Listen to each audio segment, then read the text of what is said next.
আসসালামু আলাইকুম। আজ আমি সূরা ফাতিহার তাফসিরের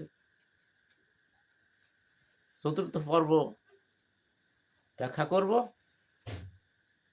এই চতুর্থ পর্বে আজ সূরা ফাতিহার তৃতীয় আয়াত। এই তৃতীয় আয়াতে মহান আল্লাহ বলেন, মালিক ইয়াউমিদ্দিন। এটা সন্ধি বিচ্ছেদে মালিক প্লাস ইয়াউমিদ্দিন, মানে আল্লাহ কিয়ামত দিবসের মালিক।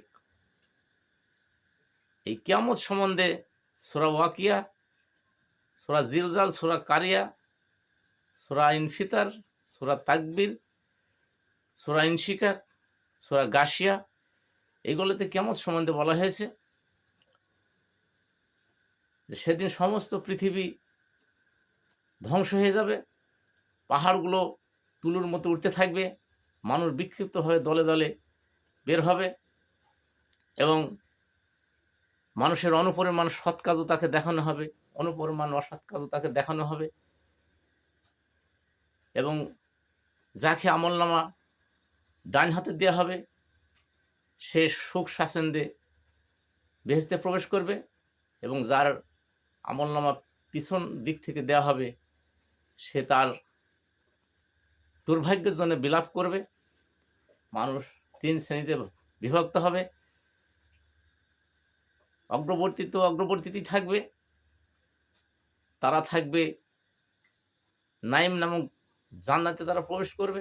যারা ডান দিকে থাকবে তারা সৌভাগ্যবান এবং পিছনেরও কিছু সৌভাগ্যবান থাকবে এবং যারা বাম দিকে থাকবে তারা হতভাগ্য, তারা থাকবে অগ্নির মধ্যে এবং ধূম্রজালে এবং কালো কুয়াশার ভিতরে, এবং তারা উত্তপ্ত গরম পানি পান করবে। তাদের জন্য জাক্কুম বৃক্ষের কাঁটাযুক্ত খাদ্য তাদের থাকবে। মহান আল্লাহ বলেন, এই পৃথিবীটা, সমস্ত পৃথিবী, আসমান ও জমিন, সমস্ত কিছু আল্লাহর হাতের মুঠোয় নেবেন এবং সেই হাতে মুঠোয় নেওয়ার পরে আল্লাহ সুবহানাহু ওয়া তাআলা বলবেন যে আমি বাদশাহ। আজ পৃথিবীর সে অহংকারী বাদশারা কোথায়? আমি সব কিছুর মালিক। মানুষের ওজন সেদিন একটা মশার ডানার সমানও হবে না। সমস্ত পৃথিবীটাকে রুটির ন্যায় উলটপালট করা হবে এবং সেদিন মানুষের কারোর ঘাম পায়ের গোড়ালি পর্যন্ত, কারোর ঘাম হাঁটু পর্যন্ত, কারোর ঘাম বুক পর্যন্ত এবং কারোর ঘাম গলা বা নাক পর্যন্ত, এবং সূর্য সেদিন নিকটবর্তী হবে। সেই কারণে সূর্যের তাপে মানুষ ঘেমে, ঘামের ভিতরে তারা ছটফট করবে, কিন্তু কোনো কুল কিনারা পাবে না। সেদিন তারা ছোটাছুটি করবে এবং তারা আল্লাহর বিচারের জন্য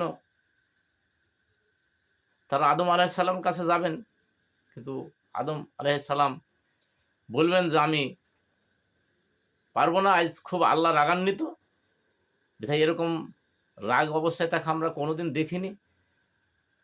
আমাকে আল্লাহ একটা গাছের ফল খেতে নিষেধ করেছিলেন, কিন্তু আমি তা খেয়েছি, বিধায় আমার ভয় হয়, না জানি আমার চিন্তায় আমি ব্যস্ত, আমার কি হবে।